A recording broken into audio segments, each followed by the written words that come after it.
নমস্কার বন্ধুরা, আমি অনির্বাণ চক্রবর্তী। অনেক দিন ধরে মনে করছিলাম যে আপনাদের সামনে আসবো, কিছু ব্লগ করব, কিন্তু এরকম সুযোগ হয়ে ওঠেনি কোনো সময়।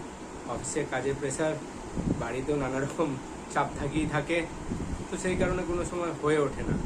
ভাবলাম যে আজকে গণেশ চতুর্থী, এই সুযোগে একটা কিছু শুরু করা যাক।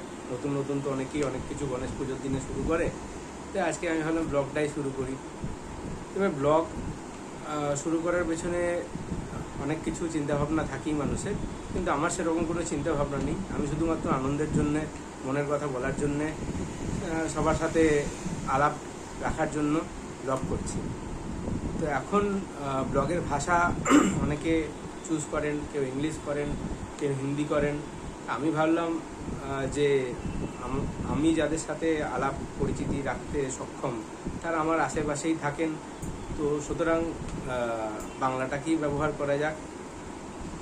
সেই হিসেবে বাংলাতেই আমার এই চেষ্টা। তো আমি যে সাবজেক্ট নিয়ে ব্লগ করব ভেবেছি সেটা হচ্ছে যে নানা রকম খবর আমাদের আসতেই থাকে প্রতিদিনের। এখন সেই খবরগুলো আমাদের জীবনে অনেক ধরনেরই ইম্প্যাক্ট ফেলে থাকে, অনেক ধরনেরই প্রভাব ফেলে থাকে। নানা রকম খবরের হয়তো গুরুত্ব আমরা বুঝতে পারি না বা সেই মতন বিচার করি না, সেগুলোকে জাস্ট খবর হিসেবে পড়েই চলে যায়।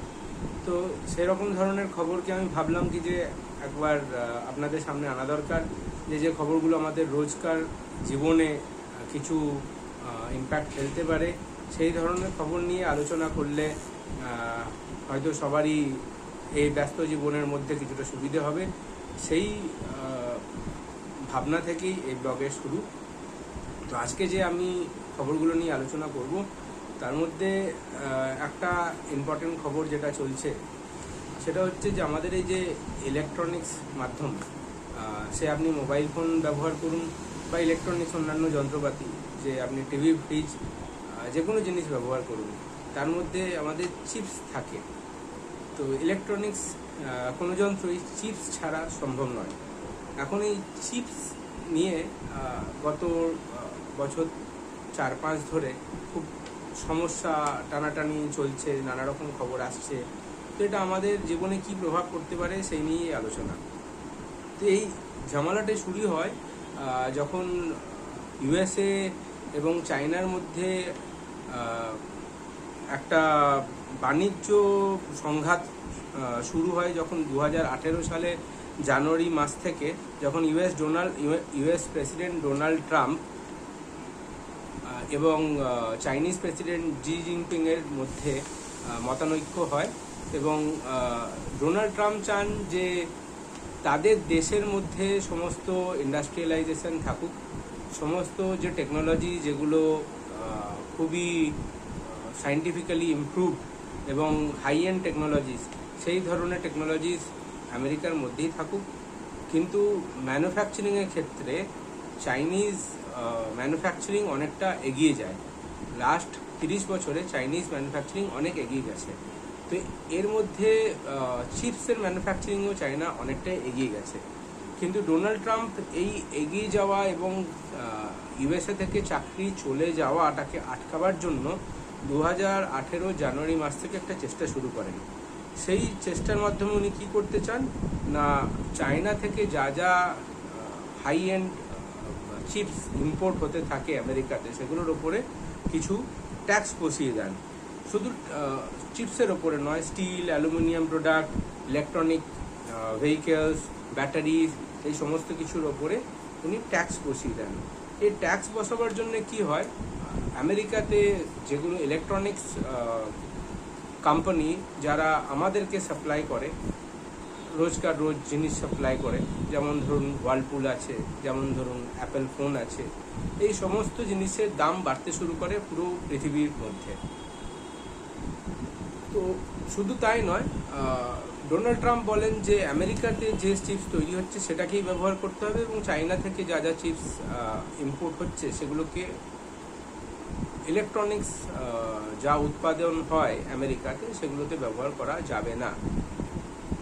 তো এতে কি হয়, চায়নার ইম্পোর্ট ব্যাহত হয়, অন্যান্য জিনিসের দাম বাড়তে থাকে, এর মধ্যেই হঠাৎ করে চলে আসে 2020 সালের প্যান্ডেমিক, যে কোভিড প্যান্ডেমিক। এই কোভিড প্যান্ডেমিকের মধ্যে যেটা হয় সেটা হচ্ছে বাড়িতে সবাই বসে, বাড়িতে পড়াশুনো, বাড়ি থেকেই অফিস, এই কাজগুলি বাড়ি থেকে শুরু হয়ে যায়। বাড়ি থেকে শুরু হওয়ার ফলে কম্পিউটার, মোবাইল ফোনস এইসবের ডিমান্ড খুব বেড়ে যায়। উল্টো দিকে চাইনাতে যা ফ্যাক্টরি যেগুলো ছিল, যারা এই চিপস তৈরি করতো, তাদের ওখানে কোভিডের জন্য লক ইন হয়ে যায়। লক ইনের ফলে যারা রোজকার রোজ এই ফ্যাক্টরিগুলোতে কাজ করতে আসতো, তারা কাজ করতে আসতে পারে না, সেই ফ্যাক্টরিগুলি প্রোডাকশন বন্ধ হয়ে যায়। এর ফলে চিপ ম্যানুফ্যাকচারিংয়েও অনেক ঘাটতি দেখা দেয়। উল্টো দিকে আমাদের ডিমান্ড বেড়ে যায়। কেন? কারণ কি সবাই বাড়ি থেকে বসে কাজ করছে, বাড়ি থেকে বসে শেয়ার ট্রেডিং, বাড়ি থেকে বসে অফিসের কাজ, বাড়ি থেকে বসে পড়াশুনো, এই সব কিছুর ডিমান্ড বাড়ে মোবাইল ফোন এবং ল্যাপটপে। উল্টো দিকে প্রোডাকশন কমে। এই দুটো একসাথে প্রেসার যখন চলে আসে তখন চিপসের হাহাকার দেখা দেয়। সিচুয়েশন এমন হয়, আমার মনে আছে যে আমি ব্যাংকে যাই আমার একটা এটিএম কার্ড রিনিউ করাবার জন্যে।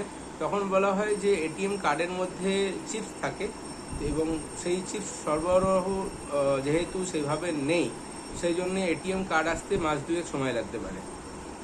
তো সিচুয়েশন এই রকম পর্যায়ে পৌঁছয়। এর মাঝখানে কিছুটা সুবিধে হয়, কারণ গাড়ি ম্যানুফ্যাকচারিংয়ের প্ল্যান্টগুলো তখন বন্ধ হয়ে যায়। সুতরাং মোবাইল আর ল্যাপটপের যে চাহিদা, যে কটি চিপস ছিল অ্যাভেলেবেল যা ছিল, সেগুলো সেই মোবাইল আর ল্যাপটপ ম্যানুফ্যাকচারিংয়ে চলে যায়। কিন্তু তাতে মার খায় অন্যান্য প্রোডাকশন, যেমন গাড়ির প্রোডাকশন খুব মার খায়, অন্যান্য যা কিছু চিপস রিলেটেড ইলেকট্রনিক্স জিনিসপত্র সবেতেই মার খায়। আর এই যে ডিফিকাল্টিসটা, যে গাড়ি পাওয়া যাচ্ছিল না বা এটিএম কার্ড পাওয়াতে ডিফিকাল্টি, এটা অনেক দিন ধরে চলতে থাকে, মোটামুটি 2023 সালের শেষ অবধি চলতে থাকে। তো এইটা হচ্ছে একটা প্রবলেম। এই প্রবলেমের কজ যেটা হচ্ছে সেটা হচ্ছে আপনার এই আমেরিকা আর চায়নার যে মতানৈক্য। তো এর সলিউশন কি?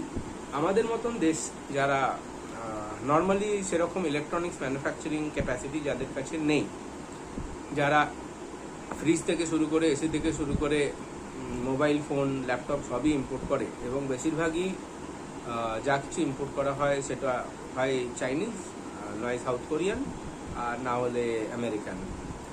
তো তখন কি করা যাবে? ভারত গভর্নমেন্ট তখন ভাবলো যে তাহলে আমাদের দেশে কিছু চিপ ম্যানুফ্যাকচারিং ফেসিলিটি তৈরি করা যায় কিনা। তো এই নিয়ে চিন্তাভাবনা শুরুর মধ্যেই হঠাৎ করে গালওয়ানের ক্ল্যাশটা হয় চায়নার সাথে।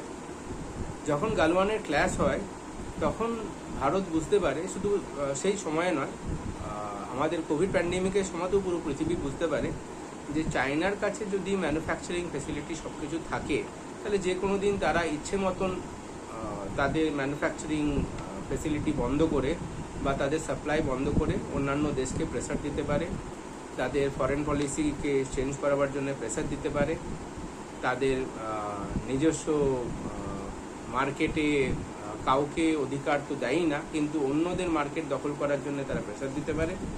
তো এই প্রেসার থেকে বাঁচার জন্য কি করা উচিত? নিজের দেশে ম্যানুফ্যাকচারিং করা উচিত।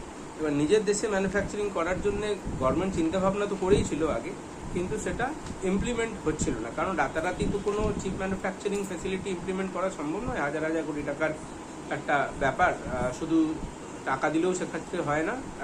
এটা একটা হাই এন্ড টেকনোলজি। সেই টেকনোলজি নিয়ে অন্য কোম্পানি আসবে, তাদেরকে সেই সুযোগ সুবিধা দেওয়া, তাদেরকে সে ভরসা দেওয়াতে এখানে সেফটি আছে, এখানে তাদের টেকনোলজি কেউ চুরি করে নেবে না, এবং তারা ন্যায়সম্মতভাবে ব্যবসা করে তারা প্রফিট করতে পারবে। তো এই যে কনফিডেন্সে নেওয়া অন্যান্য কোম্পানিকে, তার একটা সময় লাগে, তারা একটা প্রজেক্ট তৈরি করবে, তাতেও একটা সময় লাগে, একটা ফ্যাক্টরি এস্টাবলিশ করতে টাইম লাগে। সেসব করার পরে এই জিনিসগুলি কমপ্লিট হওয়ার পরে এখন লাস্ট 1-1.5 বছরের মধ্যে বেশ কিছু ভালো নিউজ পাওয়া যাচ্ছে। যেরকম ধরুন, এই মোদিবাবু কিছুদিন আগে সিঙ্গাপুর গেছিলেন। তো তো ওখানে সিঙ্গাপুরের যিনি ওনার কাউন্টারপার্ট, মোদিবাবুর কাউন্টারপার্ট লরেন্স ওয়াং, উনি বৃহস্পতিবার দিন সিঙ্গাপুরের কন্ডাক্টর কোম্পানির সাথে একটা মেমোরেন্ডাম অফ আন্ডারস্ট্যান্ডিং সাইন হয়েছে ভারতবর্ষের সিঙ্গাপুর সেমিকন্ডাক্টর ইকোসিস্টেমের পার্টনারশিপের জন্য। তো এটা একটা ভালো খবর। এর সাথে কি হবে, সিঙ্গাপুরের কোম্পানি ইন্ডিয়াতে এসে তাদের টেকনোলজি শেয়ার করতে পারবে, তাদের ম্যানুফ্যাকচারিং ফেসিলিটি সেট আপ করতে পারবে। এর সাথে সাথে মহারাষ্ট্রতে প্রায় একই সময়ে মহারাষ্ট্র ক্যাবিনেট একটা $10 বিলিয়ন মানে প্রায় 84,000 কোটি টাকা ইনভেস্টমেন্ট প্রপোজাল একটা ওকে করেছে, রাজি হয়েছে। সেটা ইসরায়েলের টাওয়ার গ্রুপ এবং আদানি গ্রুপ, এদের দুজনের যৌথ উদ্যোগে সেট আপ করা হবে একটা তালোজাতে চিপ ম্যানুফ্যাকচারিং ইউনিট। এছাড়া কি হয়েছে, এছাড়া একটা রিসেন্ট যেটা খবর যে ইউনিয়ন ক্যাবিনেট একটা অ্যাপ্রুভ করেছে ওস্যাট ম্যানুফ্যাকচারিং ইউনিট করার জন্য। ওস্যাট কি? ওস্যাট হচ্ছে outsource semiconductor assembly and test facility.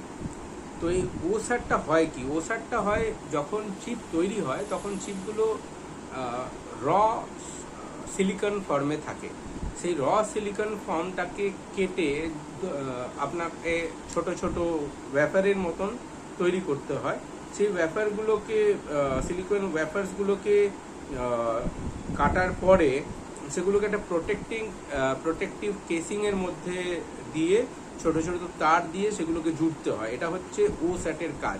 যে আপনার মোবাইলে যে চিপসগুলো থাকে বা আপনার এটিএম কার্ডে যে চিপগুলো থাকে সেইভাবে চিপ কিন্তু তৈরি হয় না।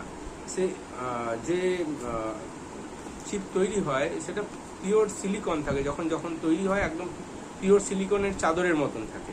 সেগুলোকে কেটে কেটে কেটে কেটে ভাগ করে করে এইভাবে তৈরি করে এই যে ওপরের দিকে যে পেতলের বা ওপরের দিকে যে আপনি একটা মেটাল কভার দেখতে পান, সেই কভারগুলোর মধ্যে ওগুলোকে ইমপ্লিমেন্ট করে বা তাদের সাথে যে তারগুলো জোড়া হয় সেগুলো কমপ্লিট করে যে কাজটি করে সেটা ওস্যাট করে। তো এই কোম্পানি একটা ম্যানুফ্যাকচারিং সেট আপ করবে ঠিক করা হয়েছে 3,300 কোটি টাকা ইনভেস্টমেন্টের মাধ্যমে। সেটা কে করবে না, কেনস টেকনোলজির করা হবে, কেনস টেকনোলজির মাধ্যমে। এছাড়া 5খানা চিপ প্ল্যান্টও অ্যাপ্রুভ হয়েছে গত 1 বছরের মধ্যে। তার মধ্যে 2টো টাটা গ্রুপ করবে, একটা আসামে একটা গুজরাটে। এছাড়া মাইক্রন একটা করবে, সিজি পাওয়ারও করবে গুজরাটে, আরআরপি ইলেকট্রনিক্স করবে মহারাষ্ট্রতে। তো এই সব কিছু মিলিয়ে এখন আশা করা যেতে পারে যে আগামী 2-3 বছরের মধ্যে ভারতবর্ষে কিছু চিপ ম্যানুফ্যাকচারিং ফেসিলিটি হয়তো চালু হয়ে যাবে। সেক্ষেত্রে আমাদের যে চায়না এবং ইউএসের ওপরে বা সাউথ কোরিয়ার ওপরে যে ডিপেন্ডেন্স সেটা কিছুটা কমবে এবং তাতে আপনার কি সুবিধা হবে, আপনার যে রোজকার যে ইলেকট্রনিক্স ডিভাইসগুলো যেমন মোবাইল হোক, চার্জার হোক, এটিএম কার্ড হোক বা আপনার টিভি হোক, ফ্রিজ হোক, এগুলোর দাম কিছুটা হলেও কমবে। তো সেই জন্য আগামী 2-3 বছরের মধ্যে আপনি আশা রাখতে পারেন যে আপনার পকেটে এই দুর্মূল্যের বাজারে কিছু অন্তত সেভিং আসতে চলেছে। তো আজকে এটা নিয়ে আলোচনা ছিল। ধন্যবাদ। কালকে আমরা আবার একটা কোনো নতুন টপিক নিয়ে আসবো। Thank you. Good night.